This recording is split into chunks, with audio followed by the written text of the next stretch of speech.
Dito po tayo sa may Jenner, California, guys. Pasok tayo dito sa may visitor center nila. Sarado pa kasi 7:30 pa ng umaga. Malit lang po ang visitor center nila, guys, but you have a lot of information, you can find it there.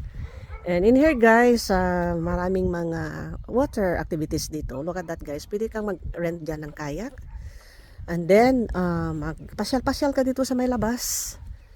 Look at this, ang beauty niya, guys. Yan. So, para din siyang may pagka-Bodega Bay, guys. Ano siya, cove ang kanyang style.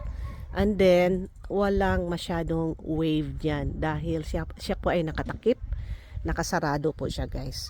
So, ngayon, guys, pasyal muna tayo dito early in the morning kasi minsan kasi yung parking kapag hindi ka makakuha ng very nice spot kapag late ka na. Pero it doesn't matter, guys, maluwag pa rin dito. Exercise lang, lakad lang kahit malayo yung parking space mo. Thank you, guys, for watching. See you in my next vlog. Bye-bye you.